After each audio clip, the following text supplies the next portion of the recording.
स्थापकाय च धर्मस्य सर्वधर्मस्वरूपिणे अवतारवरिष्ठाय रामकृष्णाय ते नमः।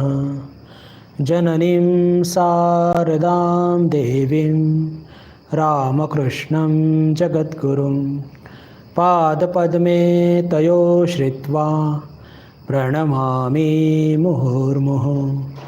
नमश्रेयतिराजाय विवेकानन्दसूरये सच्चित्सुखस्वरूपाय स्वामिने तापहारिणे स्वामिने तापहारिणे।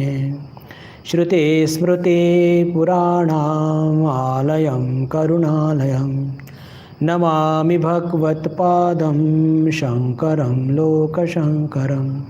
शङ्करं शङ्कराचार्यं केशवं बादरायणं सूत्रभाष्यकृतौ वन्दे भगवन्तौ पुनः पुनः भगवन्तौ पुनः पुनः।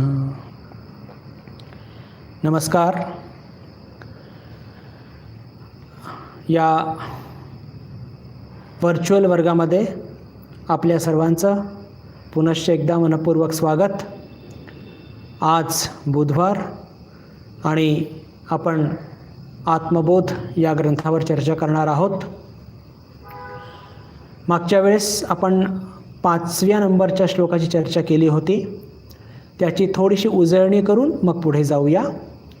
अज्ञानकलुषं जीवं ज्ञानाभ्यासाद्विनिर्मलं कृत्वा ज्ञानं स्वयं नश्येत जलं कतकरेणुवत। काय याचा अर्थ?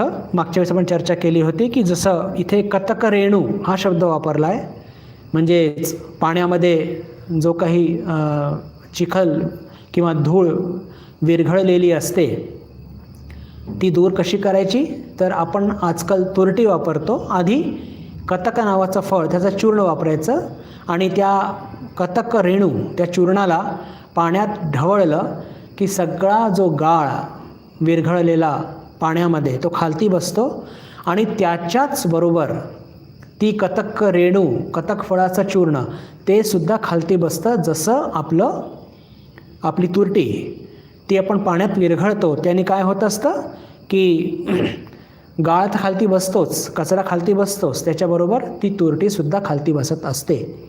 हे उदाहरण सांगून आचार्यांनी आपल्याला इथे काय सांगितलेलं आहे? अज्ञान कलुषम जीवम, की आपल्याला हे जीवत्व का प्राप्त झालेलं आहे? कारण की आपण सर्वजण अज्ञानाने ग्रस्त आहोत आणि ज्ञानाभ्यासाद्विनिर्मलम। जर आपण ज्ञानाचा अभ्यास केला, श्रवण मनन निधिध्यासनम याचा अभ्यास केला, तर हा जो मळ आहे अज्ञानरूपी मळ, हा काय होणार की आपल्या मनातून बुद्धीतून हा निघून जाणार आहे। आणि हे निघून जाण्याकरता जी एक विधी सांगितलेली आहे, अहम ब्रह्मास्मीची वृत्ती, त्याचंच विचार, त्याचंच चिंतन आणि नुसतं मुखाने बोलणं नव्हे तर अहम ब्रह्मास्मी या बोधाला घेऊन जगणे। त्याने काय होतं की आपल्या मनामध्ये असलेलं जे काही मळ आहे अज्ञानरूपी ते नाहीसं होईल आणि हे वृत्ती ज्ञान अहम ब्रह्मास्मीचं हे आपल्या मनात उद्भवणार। ही पण पूर्ण मोक्ष नाही आहे, हे आपण मोक्षाचा एकदम जवळ पोहोचलेलो आहोत का? तिथे आपण मागच्या वेळेस चर्चा केली होती। अहम हा अजूनही आहे, जरी हा अहम ज्याला म्हणू की पक्का आम्ही आहे ठाकूरांच्या भाषेमध्ये, पण त्यालासुद्धा घालवावं लागेल। त्याच्याकरता काय करावं लागेल? वेगळी साधना काहीच करावी लागणार नाही। आपल्याला श्रवण मनन निधिध्यासनम हेच थोडं अजून साधना केली की हा जो अहम जो आहे हा त्रासदायक नसतो आणि हा जसं कतक रेणू किंवा तुरटी खालती बसते कचऱ्यासकट, तसं हे जे अहमबोध आहे हा सुद्धा काही काळानंतर तो खालती बसून ज्याला म्हणतो की शुद्ध ज्ञान हेच आपल्या मनामध्ये बुद्धीमध्ये झळकेल आणि त्यालाच मोक्ष म्हणतात। मागच्या वेळेस याची चर्चा केली होती आपण आता आजचा 6वा श्लोक, त्याची चर्चा आज करणार आहोत. आधी श्लोक वाचूया, नंतर त्याची चर्चा करूया. संसारः स्वप्नतुल्यो हि रागद्वेषादिसंकुलः स्वकाले सत्यवद्भाति प्रबोधे सत्यसद्भवेत्. प्रबोधे सत्यसत् भवेत्, भवेत् नाही भवेत्. संसारः स्वप्नतुल्यो हि रागद्वेषादिसंकुलः स्वकाले सत्यसद्भाति प्रबोधे सत्यसत् भवेत्. काय याचा अर्थ? की राग द्वेष इत्यादींनी पूर्ण असा हा संसार स्वप्नासारखा आहे. जोपर्यंत तो असतो तोपर्यंत सत्य असल्यासारखा प्रतीत होतो. सत्य असल्यासारखा प्रतीत होतो म्हणजे सत्य नाही.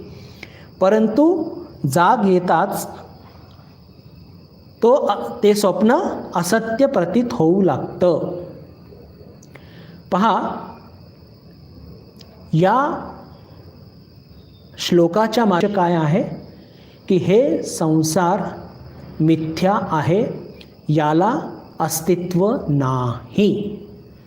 याला सापेक्ष अस्तित्व आहे पण निरपेक्ष अस्तित्व नाही. हे शब्द ऐकून कदाचित थोडासा गोंधळ उडू शकतो. शब्द सोपे आहेत, पुढे मी त्याचा खुलासा करणार आहे. अत्यंत सोपे शब्द आहेत. पण या श्लोकाच्या माध्यमातून जे आपल्याला समजून घ्यायचं आहे ते म्हणजे काय, की हे जग खोटं आहे, मिथ्या आहे. जसं आपण सावली बघतो, सावलीचं अस्तित्व आपल्याला जाणवतं, छाया, पण ते सत्य असतं का? नाही. सावली ही कधीही सत्य नसते. सत्यता असती तर ती आपल्याला दिवस रात्र तिन्ही काळ दिसली असती, पण तसं होत नसतं. तसं मुळीच होत नसतं. म्हणून हे जग हे ते छायासम आहे आणि ज्याला म्हणतो की निरपेक्ष अस्तित्व नाही. पण असं म्हटलं तर आम्ही डोळ्यांनी बघतोय, ऐकतोय, त्वचेने अनुभव घेतोय, नाकाने सुवास घेतोय, कानाने शब्द ऐकतोय, आणि असं कसं याला मिथ्या मानायचं? अगदी खरं आहे. आपण या इंद्रियांच्या माध्यमातून या जगात भोग घेतो आहे, या जगाचा अनुभव घेत आहे, तरी सुद्धा हे मिथ्या आहे. त्याचे 2 कारणं सांगून मग पुढे जाऊया की हे जग मिथ्या का आहे. पण हे जग मिथ्या आहे हे बिलकुल सरसकट सगळे संत महात्मे महापुरुष म्हणतात, सर्व जाती धर्माचे म्हणतात की याचं अस्तित्व नाही आहे. आपण असं म्हणू शकतो की अहो तसे काही फार निवडक लोकच आहे, त्यांचं काय ऐकावं, बाकी सगळे तर म्हणतात की जग आहे. अरे हे जगाच्या पलीकडे निघून गेलेले आहेत, जन्ममृत्यूच्या पलीकडे निघून गेलेले आहेत आणि या जगाच्या मिथ्यत्वाचा त्यांना अनुभव आलेला आहे. म्हणून आपण साधक आहोत. आपण श्रद्धा आणि तितिक्षेचा भाव घेऊन अध्यात्माच्या मार्गावरती मार्ग पाहिजे. बौद्धिक रूपाने मी तुमच्या पुढे मांडण्याचा प्रयत्न करणार आहे की कसं हे जग मिथ्या आहे.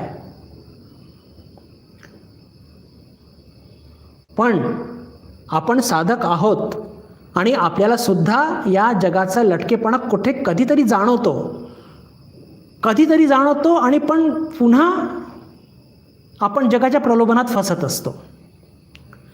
जाणवतं म्हणजे एकदम बिलकुल अनुभूती होते असं नाही, पण जेव्हा जगाचे आपल्याला तडाखे बसतात तेव्हा याचं मिथ्यत्व आपल्याला पटत असतं. तात्पुरतं का न असो, पटतं. पण ते काही मिनिटाकरता, काही तासाकरता पटत असतं, पण पुन्हा ये रे माझ्या मागल्या ही आपली स्थिती आहे. म्हणून आपल्याकरता काय योग्य होईल की आपल्याकरता योग्य हेच होणार आहे बंधू भगिनींनो, की श्रद्धापूर्वक नाही, संत महापुरुष अवतारांनी या जगाला मिथ्या सांगितलेलं आहे, तर आपण श्रद्धापूर्वक त्यांनी सांगितलेल्या मार्गावरती आणि तितिक्षापूर्वक. मी तितिक्षा शब्द का वापरतोय? कारण की हा मार्ग कंटकाकीर्ण आहे, खूप त्रास सहन करावा लागतो. तर श्रद्धेपूर्वक आणि तितिक्षापूर्वक मार्गक्रमण केला पाहिजे. त्रास सहन करायला का पाहिजे? संसारामध्ये कुठे सुख आहे हो? थोडंसं जरा विवेचन करूया. संसारामध्ये त्रास सहन करून सुद्धा शांती तर मिळत नाही आहे. तर मग कमीत कमी या मार्गावरती त्रास सहन करता करता शेवटी आपण नेहमी करता तर मुक्त होऊन जाऊ. हे पहा, त्रास दोन्हीकडे आहेत. त्रास दोन्हीकडे, इथे पण आहे तिथे पण आहे. पण इथे त्रास सहन म्हणजे प्रापंचिक मार्गावरती त्रास सहन केल्यानंतर जन्ममृत्यूच्या कचऱ्यात सापडणार आहोत आपण. पण अध्यात्माच्या मार्गावरती त्रास सहन करून काय होणार आहे? जन्ममृत्यूच्या पलीकडे जाणार आहोत. आपल्या या दुःखाचा नेहमी करता नाश होणार आहे, भयाचा नाश होणार आहे, द्वंद्वाचा नाश होणार आहे. म्हणून श्रद्धापूर्वक आणि तितिक्षापूर्वक या मार्गावरती मार्गक्रमण केला पाहिजे, असे जे मनीषी आहेत, जे संत महात्मे आहेत, ते आपल्याला सुचवतात. आपण आत्ता या जगाच्या मिथ्यत्वाची चर्चा करत होतो आणि आपल्या इंद्रियांना हे जग, आपल्या मनाला हे बिलकुल ठसठशीत दिसून राहिलेलं आहे. आणि मग याला मिथ्या कसं म्हणायचं? डोळ्यांनी बघत आहोत, कानाने ऐकत आहोत, सगळं काही करत आहोत. मग कोणत्या आधारे आचार्य म्हणतात की हे जग सत्य नाही किंवा मिथ्या आहे? तर त्याचं पहिलं कारण असं की ज्या इंद्रियांच्या माध्यमातून, ज्या मनाच्या माध्यमातून आपण या जगाला अनुभवत आहोत, त्या इंद्रिय, ते आपलं मन, ते किती सत्य आहे सांगा बघू. आज आपल्या मनाला हे आवडतं, उद्या ते आवडतं. आज जे आवडत होतं ते उद्या नाही आवडत. जे काल आवडत होतं ते बिलकुल तिटकारा त्या सगळ्या गोष्टीचा आलेला आहे. आपल्या इंद्रिया पण तशाच. आज आपल्याला पुरणपोळी आवडते, मग उद्या ती काही दिवस खाल्ल्यानंतर त्याचा उबक येतो.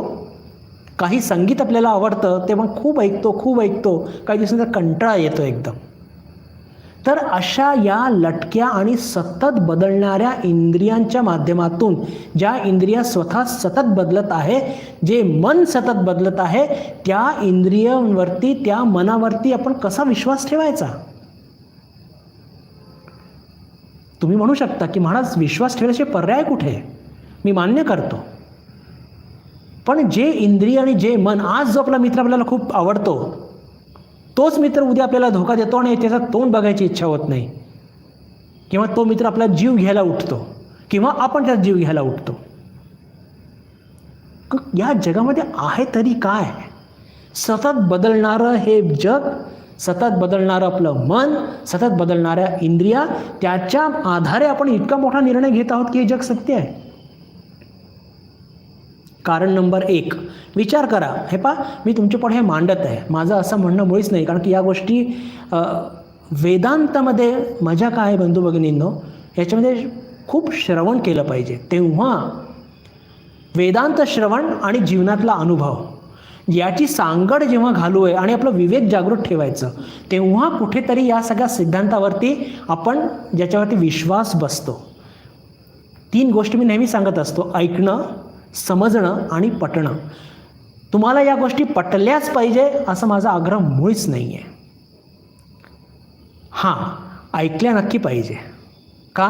हे आपल्या दिशेला योग्य दिशा निर्देश करत असतात. आणि समजण्याचा प्रयत्न पण केला पाहिजे. पटणं हे मी तुमच्यावर, तुमच्या अनुभवावरती आणि तुमच्या विवेकावरती सोडतो, आणि ते काळा अनुरूप ते होणार. एका दिवसात ह्या होणाऱ्या गोष्टी नाही आहे. आणि म्हणून बंधू भगिनींनो, वेदांत हे ऐकलं पाहिजे. 84-85. पण अजूनही श्रवण भक्ती तशीच आहे. तिथे काही लहान मोठ्याचा भेद नसतो. अरे, वेदांत चर्चा होते, चला ऐकूया का? त्यातून त्या आत्मतत्वावरती दृढ विश्वास होतो, या जगाच्या मिथ्यत्वावरती दृढ विश्वास होतो. असो, तर पहिलं कारण सांगितलं की ज्या इंद्रिय आणि ज्या मनाच्या माध्यमातून या जगाच्या सत्यत्वावरती आपण विश्वास ठेवतो ते आपलं इंद्रिय आणि मन किती खोटं आहे. अजून एक उदाहरण घेऊया. आपल्याला कुठली तरी जमीन मापायची आहे, त्याच्याकरता आपण फूटपट्टी वापरतो, बरोबर ना, किंवा टेप वापरतो आजकाल. पण त्या टेपवरती जे आकडे आहेत तेच जर मुळात खोटे असले तर आपली मोजमाप हे काही व्यवस्थित होणार का? किंवा एका बादलीमध्ये पाणी ठेवलेलं आहे आणि त्या बादलीमध्ये किती पाणी आहे हे जाणून घेण्याकरता मी काहीतरी 2 किलोचे हे असतात ना वजन काटा घेऊन बसलो. अरे ते वजन काट्याने वजन मापायचं असतं की किती लिटर पाणी हे मापायचं असतं? माझा म्हणण्याचा अर्थ काय की मोजपट्टीच जर मुळात चुकीची आहे. सिद्धांत म्हणजे काय की ज्या मोजपट्टीने या जगाचं सत्यत्व आपण मापण्याचा प्रयत्न करत आहोत त्या मोजपट्ट्याच मुळात चुकीच्या आहे. मग आपल्याला योग्य निर्णय किंवा योग्य मोजमाप हे कसं मिळणार? शक्यच नाही आहे, अशक्य आहे. विचार करून बघा. दुसरं कारण ज्याच्या माध्यमातून हे जग मिथ्या आहे हे सांगू इच्छितो म्हणजे प्रमाण. आता हे शब्द ऐकून तुम्ही घाबरून जाऊ नका बरं. हे शब्द खूप सोपे आहेत. प्रमाण म्हणजे काय? गुरुवाक्य, शास्त्रवाक्य, त्यांना म्हणतात प्रमाण. आणि ते काय म्हणतात? भगवान श्रीरामकृष्ण पानावरती म्हणतात की अरे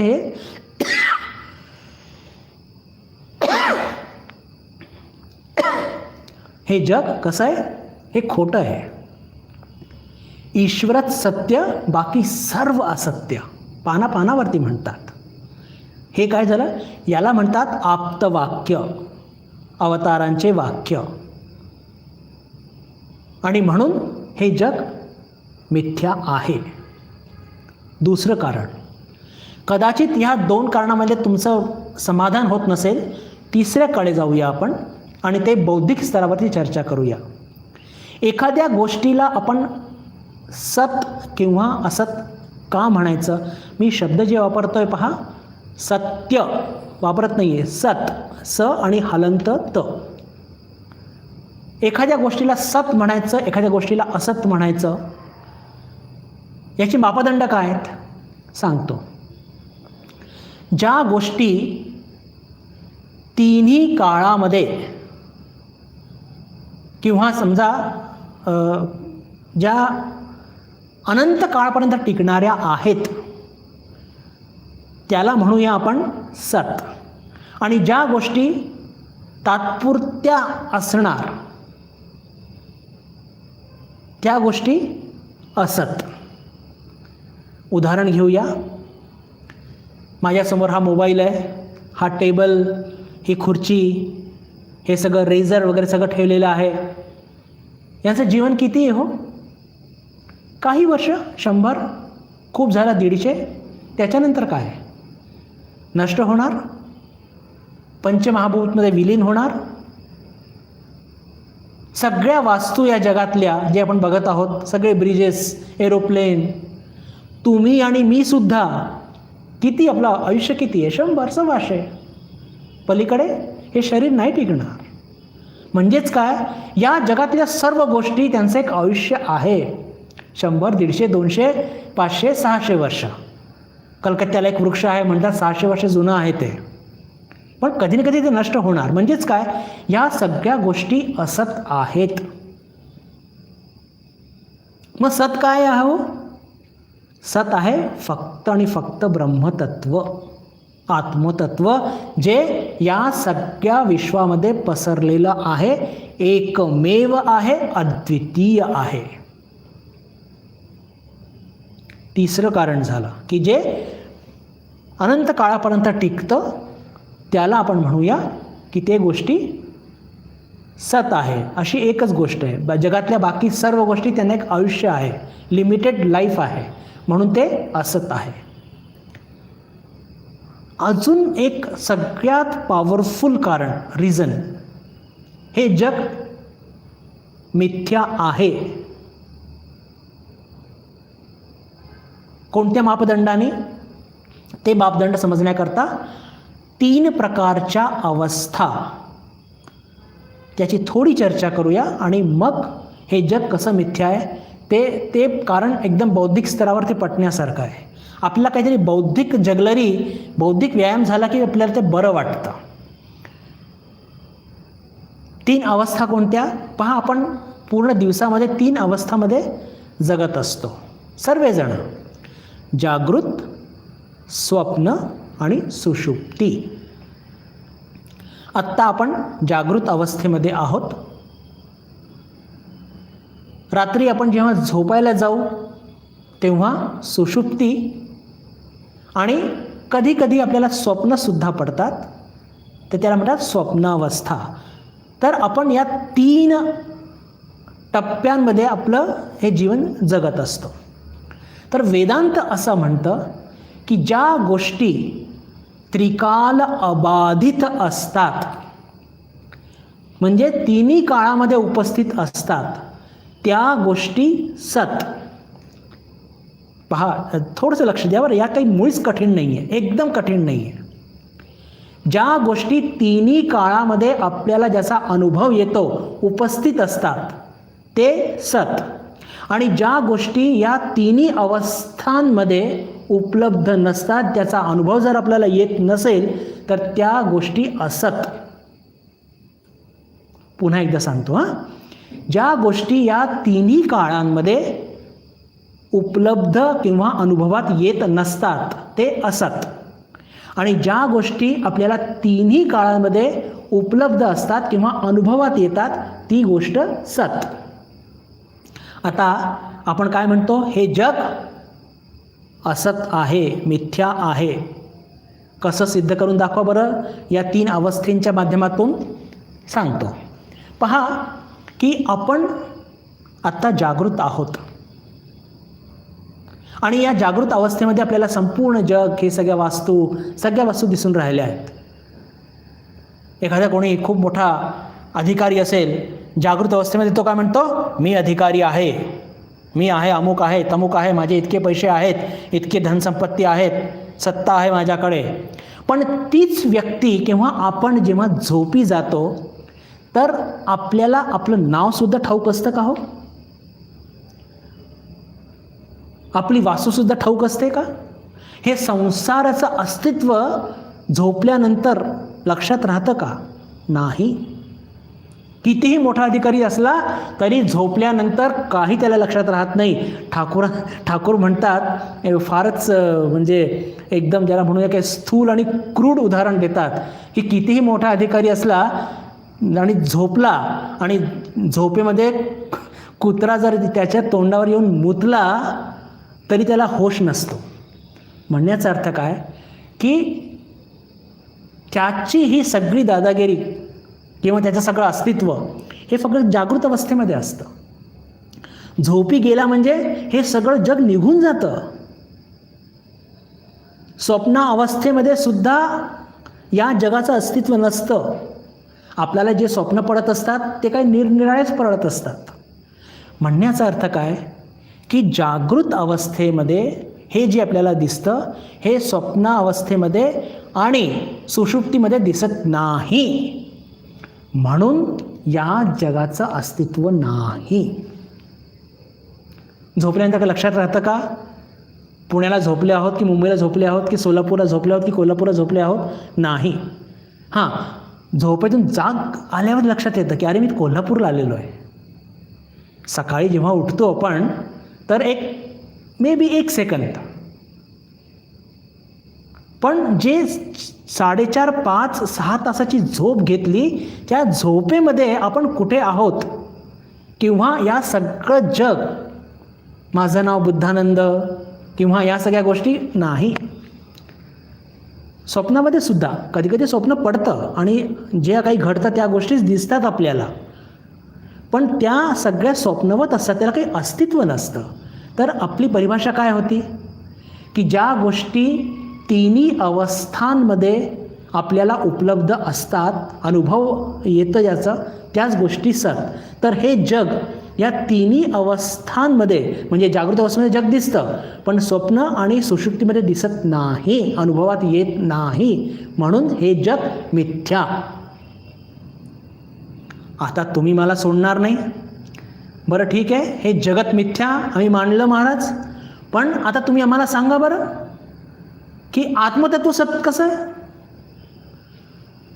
तुम्ही हा प्रश्न मांडू शकता आणि मांडलाच पाहिजे की ठीक आहे, तुम्ही म्हटलं की तिन्ही अवस्थांमध्ये ज्या गोष्टी उपलब्ध किंवा अनुभवात येतात त्या तर असत, जग तिन्ही अवस्थेमध्ये उपलब्ध नाही, मान्य आहे.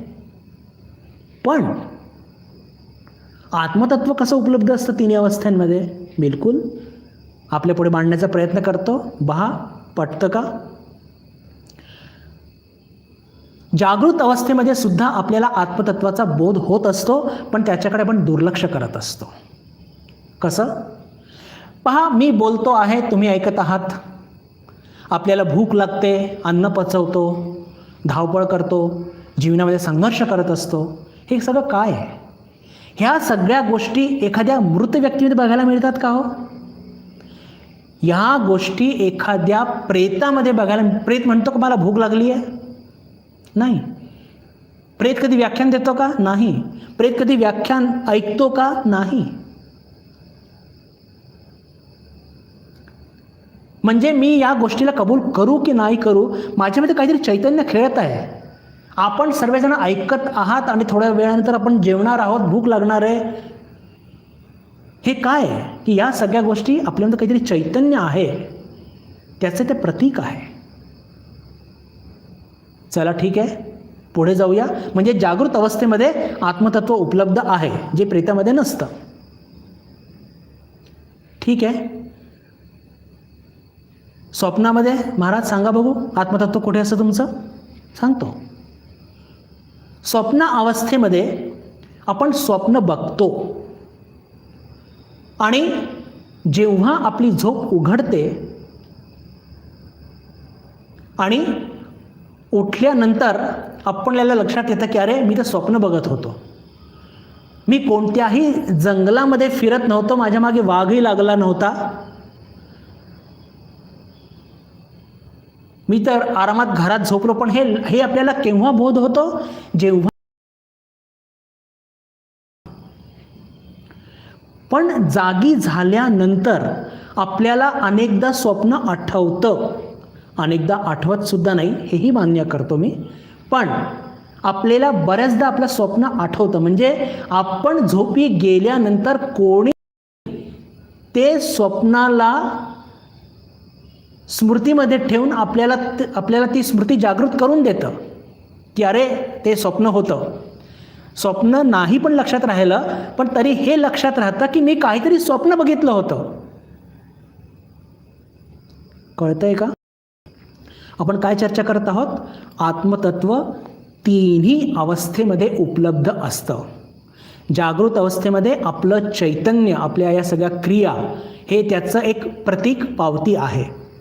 आपण जेव्हा स्वप्न बघतो तर स्वप्न भंग पावल्यानंतर, आपण जागृत झाल्यानंतर अनेकदा आपल्याला स्वप्न लक्षात असतात, अनेकदा स्वप्न लक्षात नसतात. पण जरी स्वप्न लक्षात नसलं तरी मला स्वप्न पडलं होतं हे सांगणारं कोणीतरी आपल्याला स्वप्न अवस्थेमध्ये होतं, आणि ते दुसरं तिसरं काही नाही, ते आत्मतत्वच असतं. विचार करून बघा, एकदम पटणार नाही कदाचित, पटेल तर चांगलीच गोष्ट आहे, समजून घ्या फक्त. पटणं हे मी त्याच्या संदर्भात बोलत नाही. स्वप्न लक्षात राहिलं किंवा नाही राहिलं, पण मला स्वप्न पडलं होतं हे सांगणारं, हे मला इंगित करणारं कोणीतरी त्यावेळेस जागी होतं माझ्यामध्येच, आणि ते दुसरं तिसरं कोणी नाही, ते आत्मतत्वच होतं. अच्छा, आपण सर्वजण म्हणाल की महाराज सुषुप्तीमध्ये काय? इतकं सोपं नाही आहे. सुषुप्तीमध्ये काय होत असतं? आपण गाढ झोपी गेलेलो असतो, एकदम गाढ, म्हणजे इतकी गाढ झोप लागते की स्वप्नसुद्धा पडत नाही, किंवा पडलं तरी लक्षात राहत नाही. आणि जेव्हा आपली झोप भंग पावते, आपली आई आपल्याला म्हणते की गाढवा, किती वेळापासून तुला उठवते, उठायचा पत्ता नाही तुझा. मला काहीच कळलं नाही, मला कसलीच सूध नव्हती. 3 वाक्य मी उद्गारले. अशाच प्रकारचे वाक्य आपण बोलत असतो आपल्या आईला की आई, मी खूप गाढ झोपलो होतो ग, मला कसलीच शुद्ध नव्हती. झोपेमध्ये मी गाढ झोपी गेलो होतो, मला काहीच कळलं नाही, मला कसलीच शुद्ध नव्हती. हा बोध कोण देत होतं हो? हे आपल्या ऋषी मुनींनी काढलेलं सगळं मानसशास्त्र आहे बरं. हे काही आजच्या बिहेवियर बघून काढलेलं बिहेवियरलिझम हे नाही आहे. हे खूप खोलात गेलेलं मानसशास्त्र आहे, डीप पेनिट्रेटिंग केलेलं. गाढ झोपेमध्ये आई, मी गाढ झोपलो होतो, मला कसलीच शुद्ध नव्हती, मला काहीच कळलं नाही ग, तर मला काहीच कळलं नाही ग, हा जो बोध होतोय, बरोबर ना, की आई मला कसलीच शुद्ध नव्हती, मला काहीच कळलं नाही, हा बोध तर होत होता ना. तर हा बोध सांगणारा कोण होता त्या गाढ झोपेमध्ये? दुसरं तिसरं काही नाही, आत्मतत्व. म्हणजेच काय की जग हे कदाचित आपल्याला इंद्रियांच्या माध्यमातून जागृत अवस्थेमध्ये दिसतं, पण बाकीच्या उरलेल्या 2 अवस्थेमध्ये या जगाचं कितीही टेंजिबल असलं इंद्रियांना, तरीसुद्धा त्याचं बोध अनुभव आपल्याला स्वप्न आणि सुषुप्तीमध्ये होत नाही. म्हणून हे जग मिथ्या.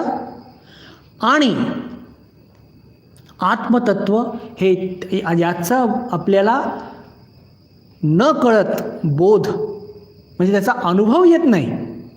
मान्य आहे, कारण की आपण आत्मसाक्षात्कारी महापुरुष नाही आहोत. पण हे जे 3 उदाहरणं घेतले, यातून आपल्याला लक्षात येतं की आत्मतत्व हे तिन्ही काळामध्ये अबाधित आहे, उपलब्ध आहे, त्याचा अनुभव सुद्धा येतो. आणि म्हणूनच आत्मतत्व सत आहे, जगत मिथ्या. आत्मतत्व सत आहे आणि जगत मिथ्या.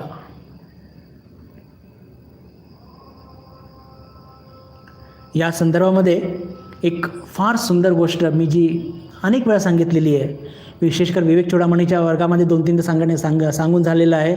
आणि सुरुवातीला कदाचित गीता जेव्हा आपण अध्ययन करत होतो, सुरुवातीला तिथेही सांगितलेलं आहे, पण संदर्भ लागलेला आहे म्हणून आता ती गोष्ट सांगणं फार गरजेचं आहे. ज्यांनी ऐकली नसेल त्यांना ही गोष्ट फार आवडेल. राजा जनकाची, एक फार मोठे राजर्षी, राजा पण होते आणि ऋषी पण होते, अत्यंत बोलकी. आणि ही जी 3 अवस्था आपण जी चर्चा केली, जागृत, स्वप्न, सुषुप्ती, सुंदर पद्धतीने मांडल्या गेलेली आहे त्यांच्या अनुभवातून.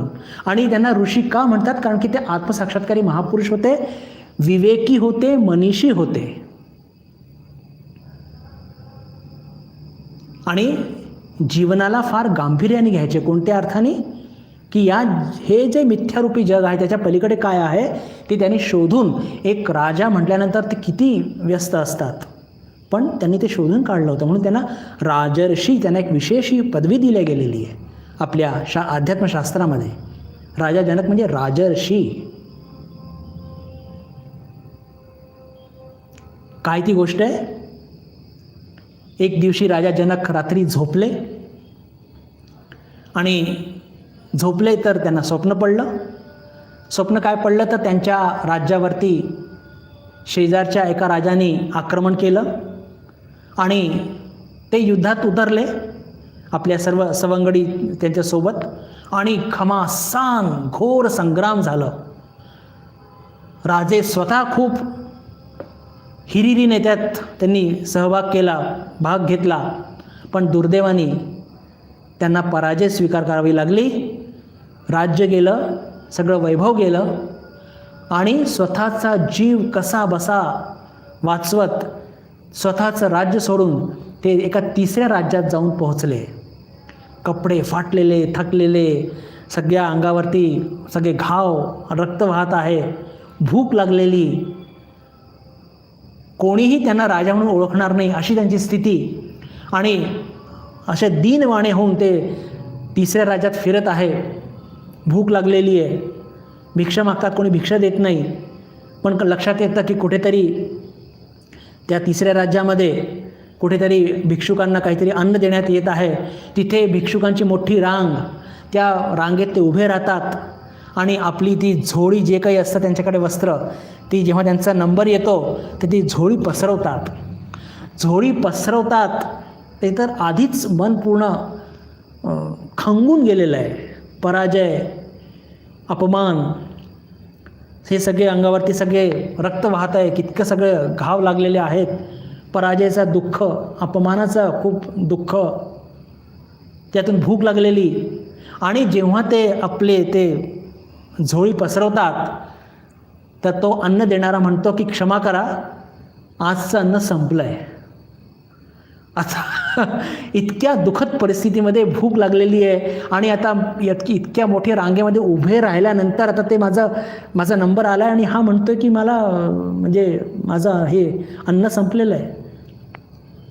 तर ते दीनवाणे होऊन राजा जनक म्हणतात, हे सगळं स्वप्न सुरू आहे बरं, हे लक्षात ठेवा.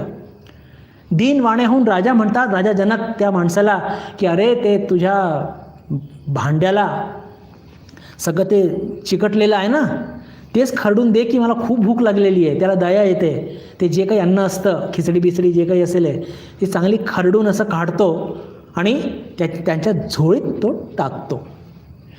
झोळी घेऊन राजा कुठेतरी बसून झाडाच्या खालती ते अन्न ग्रहण करणार अशा एका उद्दिष्टाने एक झाड शोधत असतात.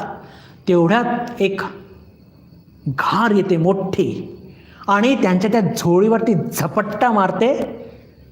ती झोळी घेऊन जाण्याच्या प्रयत्नामध्ये ती घार काही घेऊन जाऊ शकत नाही. यांच्या हातातून सुद्धा ती झोळी सुटते आणि सगळं अन्न खालती असलेल्या चिखलामध्ये सगळ्या दूर पसरून जातं. आणि आत्ता मात्र राजा जनकांनी जो धीर ठेवला होता तो धीर त्यांचा सुटतो आणि जोरात टाहो फोडून ते रडू लागतात. आता त्या रडणार तेवढ्यात त्यांची झोप उघडते.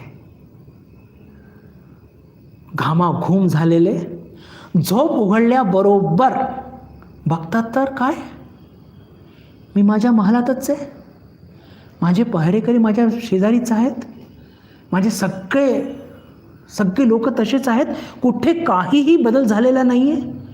पण स्वतः बघतात ते घामाघूम झालेले आहेत. हे काय सगळं होतं. त्यांना खूप आश्चर्य होतं आणि काही कळेना असं होतं. काही मिनटं पूर्ण घामाघूम झालेले आणि विचार करू लागतात की अरे मी जे स्वप्न बघितलं होतं ते सत्य, की हे जे बघत आहे मी माझ्या महालात आहे, सुरक्षित आहे, माझ्या राज्यावरती आक्रमण झालेलं नाही हे सत्य आहे. आणि बस पहा, ते विवेकी होते, मनीषी होते, सहज सोडून देणारे नव्हते. त्यांच्या मनामध्ये हाच विचार घोळत आहे सारखा सारखा सारखा सारखा.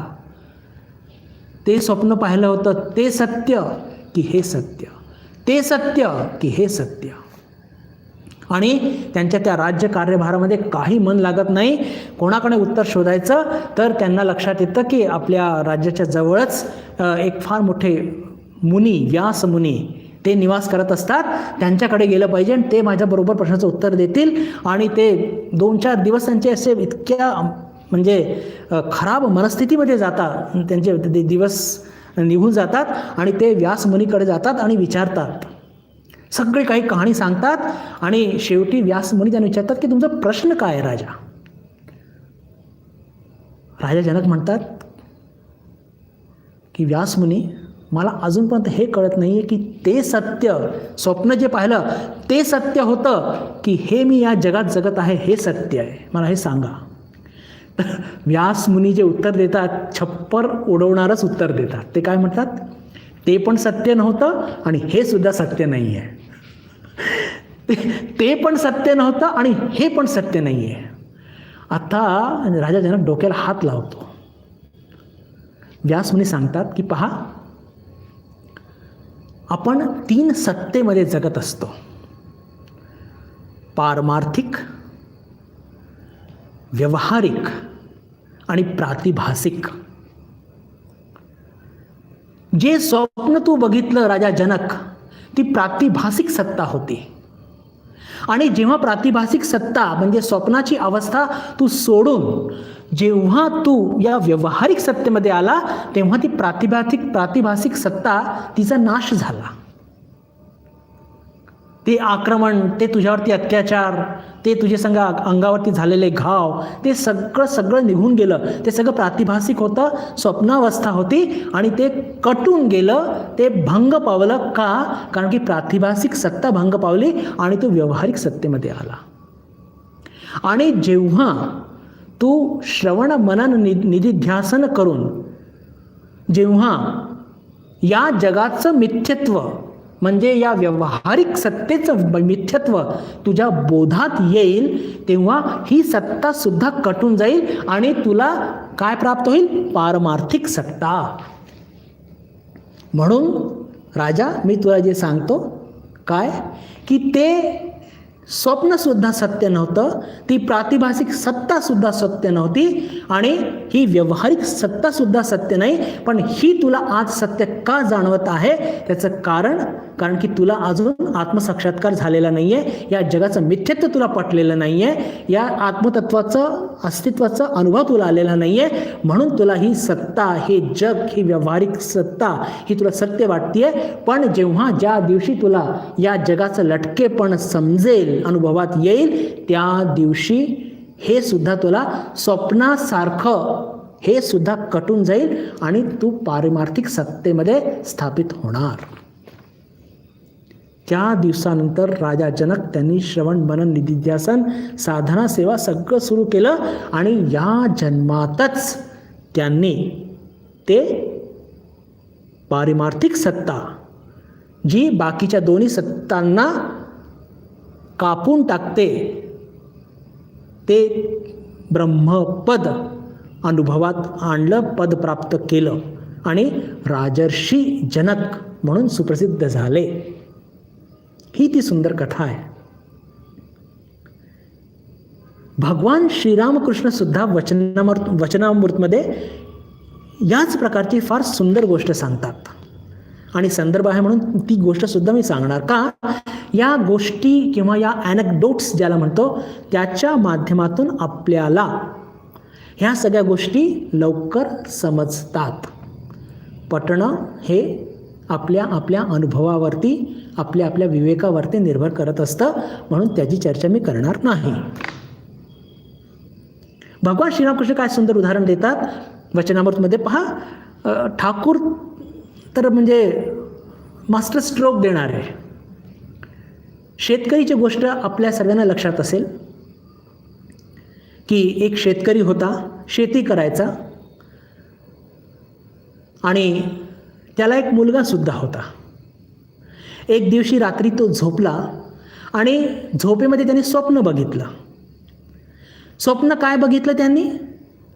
की तो राजा झालेला आहे आणि त्याला 7 सुंदर पुत्रप्राप्ती झाली आहे. 7 मुलांचा तो बाप झालेला आहे. सगळ्या दूर सगळं काही सुख आहे. पण अचानक त्याच स्वप्नामध्ये असं काही घडतं की त्याचे 7ही मुलं हे दिवंगत झाले आणि तो स्वप्नामध्ये आक्रोश करू लागला. स्वप्न भंग पावलं आणि जागृत अवस्थेमध्ये आला. पण दुर्दैवाने काय झालं, त्या दिवशीच त्याचा एकुलता एक मुलगा सुद्धा दिवंगत झाला. त्याचा तो एकुलता एक म्हणजे स्वप्नामध्ये 7 मुलांचा बाप झाला होता, ते मेले आणि जेव्हा तो जागी झाला तर त्याचा एकुलता एक मुलगा सुद्धा मेला. पण शेतकरी हा ज्ञानी होता आणि जेव्हा त्या शेतकरीची बायको बघते की आपला एकुलता एक हा पोटातला गोळा मरण पावला, पण यांच्या डोळ्यामध्ये एक अश्रूचा एक थेंब नाही. ती त्यांना आपल्या शेतकरी नवऱ्याला सुरवते की कसले तुम्ही बाप आहात. इथे एकुलता एक मुलगा दिवंगत झाला, मृत्युमुखी पडला, आणि तुमच्या डोळ्यामध्ये एक अश्रू नाही, म्हणजे मनात काही दुःख नाही. शेतकरी ज्ञानी होता आणि तो म्हणतो की पहा, मी काल रात्री स्वप्न बघितलं होतं आणि त्या स्वप्नामध्ये 7 मुलांचं बाप झालं होतं आणि 7च्या 7ही मुलं त्या स्वप्नामध्ये मृत्युमुखी पडले, आणि सकाळी उठून बघतो की माझा एकुलता एक मुलगा सुद्धा मृत्युमुखी पडलेला आहे. आता मला हा प्रश्न पडलेला आहे की मी त्या 7 मुलांकरता रडू की या एक मुलाकरता रडू. असं सांगून ठाकूर आपल्याला काय बोध देत आहेत पहा. म्हणजे ठाकूरांनी असं मांडून काय सुचवलं आहे. शेतकरी काय म्हणतो की मला हे कळत नाही आहे की मी 7 मुलं जे माझे मेले स्वप्नामध्ये त्यांच्याकरता रडू की हा जो एक मुलगा माझा मेला याच्याकरता रडू. असं का म्हणतोय? कारण की जसं ते 7 मुलांची मृत्यू ही मिथ्या होती, ते स्वप्नवत होतं, तसंच हे जग सुद्धा मिथ्या आहे आणि तो एकुलता एक मुलगा जो वारला ते सुद्धा मिथ्या आहे. असं त्यांनी का म्हटलं? कारण की शेतकरी ज्ञानी होता, आत्मसाक्षात्कारी होता. वंडरफुल. काय उदाहरण देऊन सांगितलेलं आहे की जसं 7 म्हणजे तसं बघितलं साधारण जर मनुष्य असतं तर त्यांनी काय केलं असतं, अरे ते स्वप्नामध्ये 7 मुलं मेले तर मेले, स्वप्नच होतं. आणि जागी झाल्यावरती बघितलं असतं की माझा एकुलता एक मुलगा मेला आहे, तर त्यांनी संपूर्ण इतका आक्रोश केला असता की बस रे बस. बरोबर की नाही? पण तो शेतकरी ज्ञानी होता. जसं स्वप्नातले जे 7 मुलांची मृत्यू ती खोटी होती, तशी हे जग खोटं असल्याने तो एकुलता एक मुलगा जरी मृत्युमुखी पडला तर ते सुद्धा खोटं आहे. कारण की हे जग खोटं आहे हे त्या शेतकरीला चांगलं अनुभवात आलेलं होतं, म्हणून त्याच्या डोळ्यामध्ये अश्रू नव्हते. श्रीरामकृष्ण वचनामृत. तर बंधू भगिनींनो, आपली जी चर्चा सुरू झाली होती, आज बऱ्याच गप्पा झाल्या, गोष्टी झाल्या, असो. तर म्हणण्याचा अर्थ काय की हे जग मिथ्या आहे हे आपण गांभीर्याने घेत नाही, म्हणून आपल्याला कळत नाही. आत्मतत्वच सत्य आहे आणि त्याचं कळत किंवा न कळत आपल्याला अनुभव येत असतो. खूपच ज्याला म्हणतो की एकदमच बारीकसा, छोटासा, जुजबीपेक्षा जुजबी, पण त्याच्याकडे आपण लक्ष देत नसतो.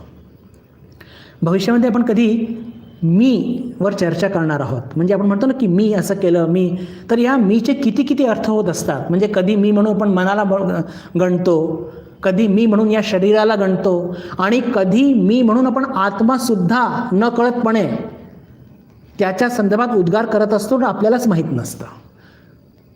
ते एक पूर्ण एपिसोड माझ्याकडे तयार आहे. संदर्भ लागला की आपण घेणार आहोत की आपल्याला न कळत सुद्धा की मी म्हणजे आत्मा याचे उद्गार आपण बिलकुल काढत असतो. संदर्भ लागेल तेव्हा त्याची चर्चा आपण नक्की करणार आहोत. पण आज ह्या सगळ्या चर्चेचं गोषवारा काय की बंधू भगिनींनो, लक्षात ठेवा, हे जगत मिथ्या आहे, याचं तिन्ही काळामध्ये अस्तित्व नाही, आणि आत्मतत्वाचं अस्तित्व तिन्ही काळामध्ये आहे.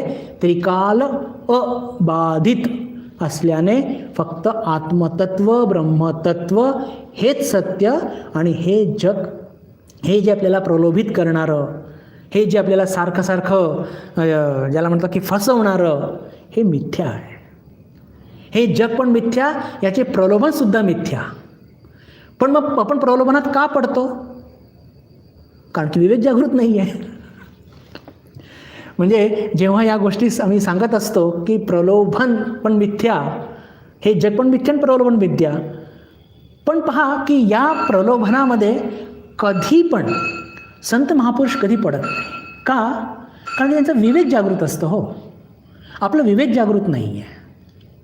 आपल्याला काहीतरी एक जुजबी काही मिनटाकरता थोडंसं असं काहीतरी तडाखी खाल्ल्यानंतर वर अनुभव येत नाही, तडाखांचा अनुभव येतो, आणि तेव्हा आपण म्हणतो मार, आता मी नादीच लागणार नाही या गोष्टींच्या. 4 दिवस जाऊ द्या, बरोबर त्या प्रॉब्लेमाच्या नादी लागतो आपण. म्हणजे या जगाचं मिथ्यत्व आपल्याला आत्मतत्वाचा अनुभव होत नाही, पण जगाच्या मिथ्यत्वाचं किंवा त्याच्यामध्ये आपल्याला आपली फसवणूक होत आहे, त्या जगामध्ये पडल्याने आपल्याला त्रास होत आहे याचा अनुभव होत असतो, तरीसुद्धा आपली स्थिती त्या उंटासारखी बघा. पुन्हा भगवान श्रीरामकृष्ण वचनामृत की तो उंट ते काटेरी गवत खात असतो. काटेरी ते सगळे बावळीचं झाड म्हणतो ज्याला आपण, आणि तोंडातून सतत रक्त निघत असतं, पण तरीसुद्धा ते सोडायला तयार नसतो. तर जितकं जास्त आपलं विवेक जागृत होईल, जितकं जास्त आपलं विवेक जागृत होईल तितकंच आपली प्रगती लवकर होईल. या जगाचं मिथ्यत्व म्हणजे हा एक फार मोठा प्रश्न आहे की हे जग मिथ्या आहे, याचे प्रलोभन मिथ्या आहे, तर आपण या प्रलोभनाच्या मागे का पडतो? कारण की आपला विवेक जागृत नाही आहे, आपली अजून तितकी श्रद्धा निर्माण झालेली नाही आहे. कसली श्रद्धा? की हे जग खोटं आहे आणि आत्मतत्वच सत्य आहे, माझं खरं स्वरूप हे आत्मतत्वच आहे, या तत्वावरती अजून आपली श्रद्धा बसलेली नाही आहे. आणि जर बसली असती तर त्या प्रलोभनाच्या मागे पडलोच नसतो आपण. तडाखे पडतात तेव्हा तात्पुरतं आपण सावरतो, तात्पुरतं बरं, पुन्हा ये रे माझ्या मागल्या. पण आपल्याकरता तीच एक मेथड आहे, सारखं जोडे खाऊन खाऊन खाऊन, आणि मगच आपल्याला ते लक्षात येईल, आपल्या ध्यानात येईल की अरे आपण ही चूक करत आहोत. आपण जी प्रश्नाला चर्चा करत होतो बंधू भगिनींनो, की स्वप्नभंग पावल्याने स्वप्नाची मिथ्यत्व कळतं, तसंच आपल्याला या जगाचं मिथ्यत्व केव्हा कळेल? आपण स्वप्न बघतो आणि एक अर्धा तास, 1 तास, 2 तास काहीतरी स्वप्न चालतं, 2 तास खूप जास्त झाले, आणि मग कधीतरी आपली झोप उघडते आणि ते स्वप्नभंग पावतो आणि आपण हसतो की अरे मी तर माझ्या घरातच आहे, मी जंगलात नाही आहे, माझ्या मागे वाघ लागलेला नाही आहे. पुन्हा झोपी जातो. म्हणजे झोप भंग पावल्यानंतर, क्षमा करा, झोप किंवा स्वप्नभंग पावल्यानंतर ते स्वप्न मिथ्या होतं आपल्याला लक्षात येतं, पण हे जग हे मिथ्या आहे याचा बोध कसा आणि केव्हा होणार याची चर्चा आपण पुढच्या बुधवारी करूया. कारण की या श्लोकामध्ये वेदांताचं फार सार सांगितलं गेलेलं आहे, आणि या प्रकारचे अजून काही प्रश्न जे आपल्या बिलकुल दैनंदिन जीवनाशी निगडीत आहेत त्यांचं उत्तर शोधण्याचा प्रयत्न करूया, काही उदाहरणं, काही कहाण्यांच्या माध्यमातून. त्याची चर्चा आज आता पूर्ण होऊ शकणार नाही, वेळ झालेली आहे, पण पुढच्या वर्गामध्ये अजून असे 3-4 प्रश्न आहेत, त्या प्रश्नांना घेऊन आणि ते चर्चा करण्याचा आपण प्रयत्न करूया. आज आपण इथेच थांबूया. येत्या शुक्रवारी भगवद्गीतेचा वर्ग होणार आहेच, त्या दिवशी आपल्या सर्वांशी पुन्हा एकदा भेट होईल अशी आशा मनात बाळगून मी आपल्या सर्वांशी निरोप घेतो. नमस्कार. ओम शांती शांती शांती. हरि ओम तत्सत. श्रीरामकृष्णार्पणमस्तु.